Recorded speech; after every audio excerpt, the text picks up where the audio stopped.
Prezados irmãos, uma certa vez, quando Jesus estava no último ano da sua vida terrena, ele caminhava com os seus discípulos lá no extremo norte da Palestina, exatamente no chamado território de Cesareia de Filipe. Aquela era a sua última viagem missionária. Estava caminhando em direção à santa cidade de Jerusalém, onde seria condenado e crucificado.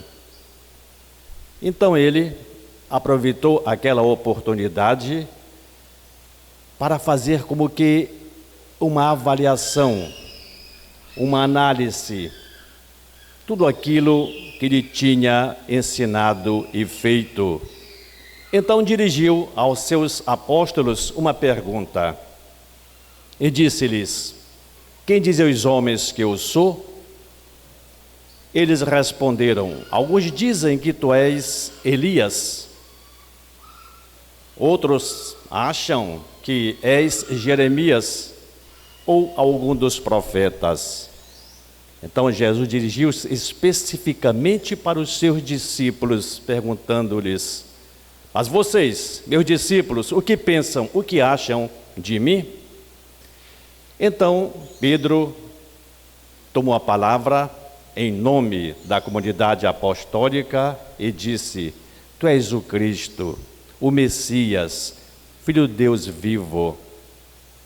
E Jesus aproveitou aquela oportunidade para ensinar a eles algo que ainda não sabiam e não estavam convencidos. Então disse para eles: é verdade, eu sou sim o Messias, mas entendam que o Messias deve sofrer muito, ser rejeitado pelos homens, morrer crucificado, após 3 dias, ressuscitar dos mortos. 8 dias depois deste ensinamento, como nós ouvimos no Evangelho de hoje, ele tomou consigo 3 dos apóstolos mais íntimos, Pedro, Tiago e João, e subiu para uma montanha para rezar com eles. E foi naquele momento que Jesus, vocês estavam atentos, transfigurou-se diante dos seus discípulos. Revelou a eles um pedacinho, um retalho da sua natureza divina. Nesse aspecto, nós podemos dizer que a transfiguração de Jesus foi como que assim uma preparação para a sua paixão e morte na cruz.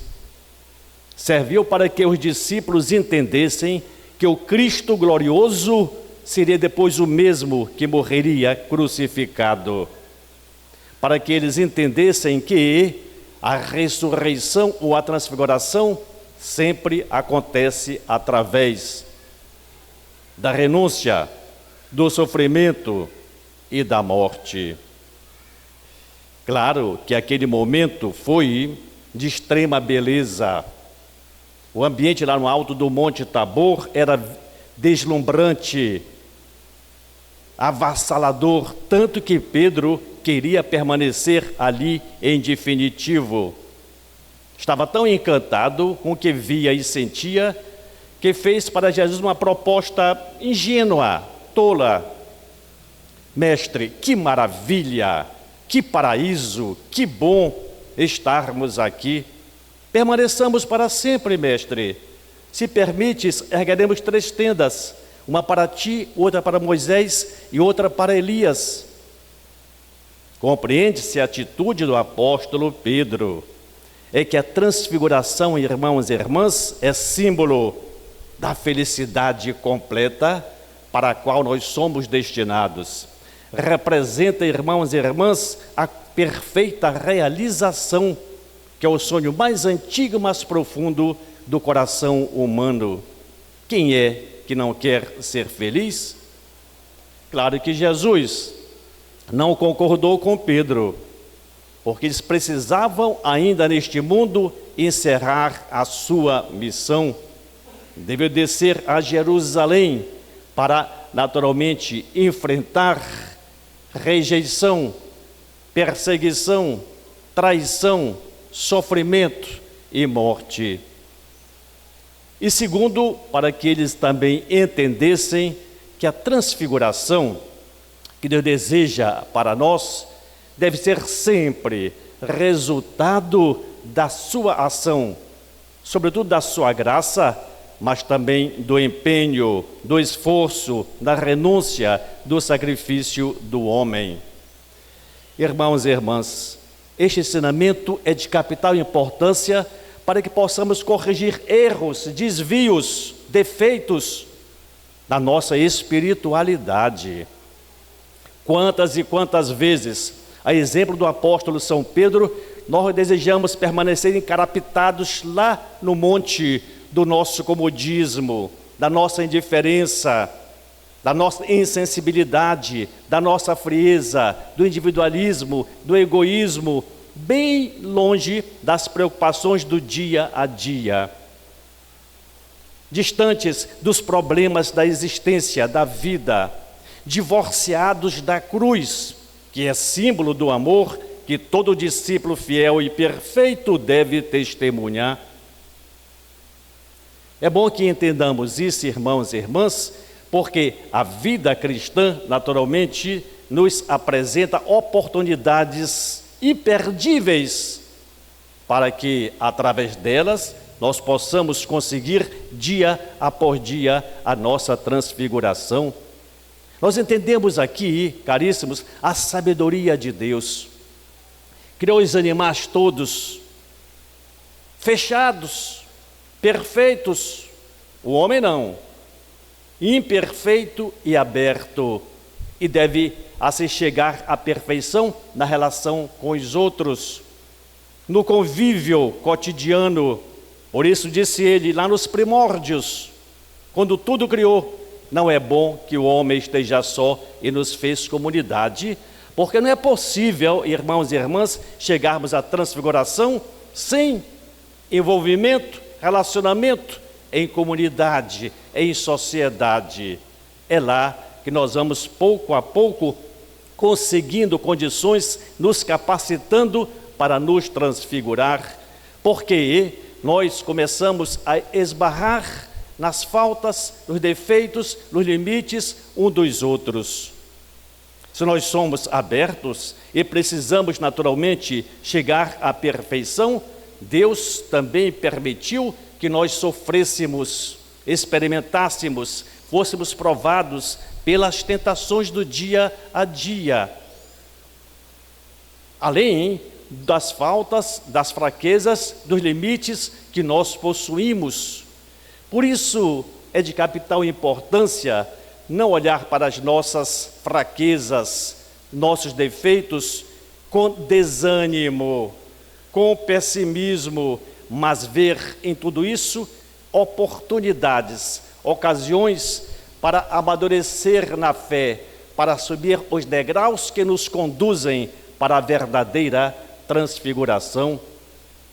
Pela manhã eu dizia que os santos souberam muito bem aproveitar dos seus limites, das suas deficiências, para alcançarem a transfiguração, a santidade e, consequentemente, a ressurreição final.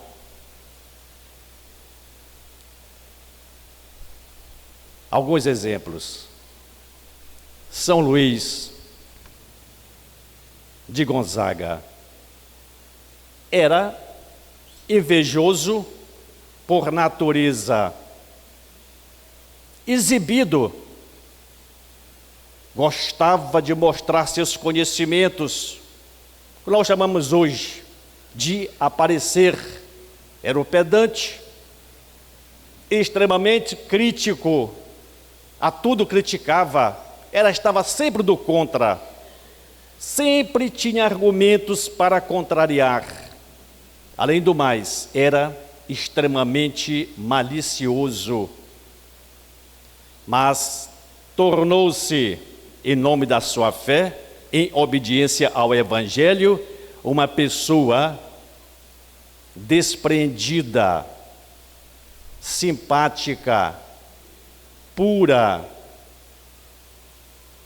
Santo Inácio de Loyola, o fundador dos padres jesuítas, as maiores congregações que nós temos no mundo de hoje, ele era propenso ao rancor, à vingança, à violência, à brutalidade. Não suportava ser contrariado, reagia abruptamente. Além do mais, era possuidor de uma descomunal vaidade. Sabemos, pela sua história, que uma certa vez, quando participava de uma batalha, ele quebrou uma das pernas. E quando se recuperou, não conseguiu mais andar normalmente. Ficou puxando de uma perna, porque quando os ossos se calcificaram, uma perna ficou maior do que a outra, e ele andava mancando. Mas era tanta a sua vaidade, ele chamou o médico.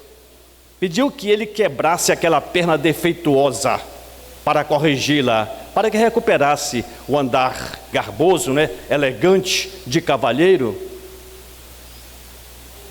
E tudo foi feito com extrema dor. Naquele tempo praticamente não havia quase anestesia, com risco de contrair uma doença que poderia ser fatal. Mas esse homem, possuidor de tantos defeitos, conseguiu um elevado grau de santidade, onde a modéstia, a bondade, a ternura, a delicadeza faziam parte dos seus relacionamentos frequentes. Outro santo, São Vicente de Paulo, um dos grandes santos da igreja, um dos maiores, viveu lá no século XVII e revelou, ofereceu para o mundo dos mais impressionantes testemunhos do amor a Deus e ao próximo. Mas esse homem não nasceu transfigurado, não nasceu santo. Pelo contrário, basta dizer que ele ordenou-se padre com intenção vil, desonesta, só para fazer carreira, para enriquecer por ganância ao dinheiro. Naquela época a igreja tinha muitos bens materiais, um notável patrimônio, e ele sabia disso. Tinha muita pressa de enriquecer, que chegou a falsificar documentos, aumentando a idade canônica para que pudesse entrar no seminário. E quando estava lá, ele se recusava a receber o seu pai, escondia-se dele, tinha vergonha do seu pobre pai, porque era um homem pobre, humilde, que vivia na roça. Honestidade não era convincente, não. Conta-se que ele, uma certa vez, ao viajar, teve que alugar um cavalo. Chegou no fim da viagem, não mais precisava do animal, vendeu o cavalo que não lhe pertencia, pois não tinha escrúpulos. Era um homem irritadiço, irascível, intransigente. Não tinha nenhuma paciência. Tanto que, na hora da sua morte, ele já agonizante, alguém do lado do seu leito começou repetidamente a rezar uma jaculatória, mais ou menos assim: Deus que receba a tua alma, Deus receba a tua alma, receba a tua alma. E ele, já às portas da morte, escutando aquilo, não se conteve e gritou: basta, chega. Esse era Vicente de Paulo, hoje São Vicente de Paulo. São Francisco Xavier, o grande missionário do Oriente, discípulo de Inácio de Loyola. Ele era de temperamento introvertido, fechadão em si mesmo, egocêntrico, caladão, tímido, de poucos amigos, mas tornou-se uma pessoa extremamente afável, cordial, comunicativa, de convívio agradável com os outros, de grande popularidade. Santa Teresa de Ávila, de magnífica espiritualidade, doutora e mestra da igreja. Uma certa vez, ela declarou: eu tive tudo que uma mulher ambiciona, deseja: beleza, inteligência, dinheiro. Mas quando Teresa foi para o convento, não levou o seu dinheiro, levou a beleza e a inteligência, mas era de temperamento precipitado, fazia as coisas sem pensar. Depois se arrependia, de caráter apaixonado, facilmente se envolvia, e mais, ela sofreu de uma grave instabilidade emocional, quase que uma bipolaridade. Ora estava alegre, sorridente e feliz, ora estava triste, depressiva. Mas nós sabemos o que foi que essa mulher realizou em si e fora de si. Teresa está entre aqueles santos que impressionaram o mundo com a sua espiritualidade. Santa Teresinha do Menino Jesus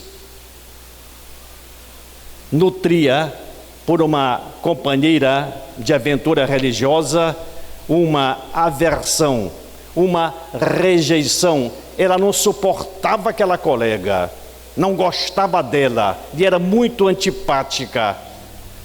Todas as vezes que Teresinha tinha oportunidade, nos momentos de folga, de recreação, ela corria a ficar perto daquela coleguinha para interagir com ela, para se aproximar, para fazer amizade, para vencer, para derrotar, para exorcizar a sua aversão. Tal ela agia assim, que um dia outra chegou a comentar dizendo: eu não sei o que seria de Teresinha se eu fosse embora do convento. Mal ela sabia o esforço que a outra fazia para ficar perto dela. São João da Cruz sofria de uma profunda incredulidade, uma falta de fé, mas alcançou assim uma evolução espiritual e tornou-se homem de fé mais ardente que o mundo jamais conheceu. Conta-se que um dia, quando ele celebrava a Eucaristia, logo depois da comunhão, sua fé era tanta que ele entrou em êxtase, ficou fora de si e começou a caminhar absorto lá para a sacristia, quando alguém gritou lá do meio da assembleia: chamem o anjo para terminar esta missa. Margarida Maria Alacoque, a santinha, a primeira sexta-feira do mês, distraída, desastrada, quebrava as louças quando estava lavando lá na pia do convento, preguiçosa, varria o corredor e jogava o lixo embaixo do tapete. Mas certa vez tinham lá uma horta, no convento. Cada dia ia lá uma religiosa a vigiar a plantação das freiras, para que os animais não viessem a pisoteá-la, saber destruí-la. Um dia chegou a vez de Margarida Maria foi para lá, abandonou a horta e foi caminhar pelos arredores. Vieram os jumentos e comeram tudo. Assim eram os santos irmãos e irmãs, cheios de defeitos, de falhas, tinham problemas, deficiências e pecados muito maiores do que os nossos, mas conseguiram a transfiguração, porque lutaram tenazmente contra os próprios defeitos, levaram a sério a vida cristã, confiaram em Deus, permitiram que Ele agisse na vida deles. É para nós um motivo de reflexão. Participamos da vida cristã, cultivamos algumas devoções, frequentamos sacramentos. Onde estão os resultados da nossa vida? Nós crescemos, evoluímos, progredimos, ou reduzimos a vida cristã a um hábito, a uma tradição? Bom, vou na missa ao domingo porque, sabe, eu não quero cometer um pecado grave e mortal. Faço algumas coisinhas, isso e aquilo, bom, para mim já é o suficiente. E nós ficamos estagnados, emperrados, enferrujados na fé. Não caminhamos, não progredimos. Façamos, pois, irmãos e irmãs, uma reflexão da nossa espiritualidade a partir desta quaresma. Não estamos aqui neste mundo, sabe, para fazermos um passeio turístico, para, sabe, contemplar as belezas, as maravilhas da criação de Deus. Estamos aqui com o intuito, Deus nos colocou exatamente para sermos santos. Ser santos é nossa única e verdadeira vocação. E quando não lutamos por isso, nós estamos como que, irmãos e irmãs, traindo aquilo que é mais nobre em nós, que é a busca, a procura da santidade. Desde os tempos imemoriais, lá do Antigo Testamento, que Moisés falava para a Assembleia Israelita reunida: sejam santos, como o Senhor vosso Deus é santo. Veio Jesus, o santo dos santos, e corroborou, confirmou, dizendo: olha, sejam perfeitos como vosso Pai Celestial é perfeito. Jesus, com a sua transfiguração, nos convida, irmãos e irmãs, a percorrer esse caminho. Evidentemente que nós iremos encontrar problemas, dificuldades, sofrimentos, mas não se chega à resolução final sem, naturalmente, passarmos por obstáculos. Assim foi com Jesus e será com cada um de nós.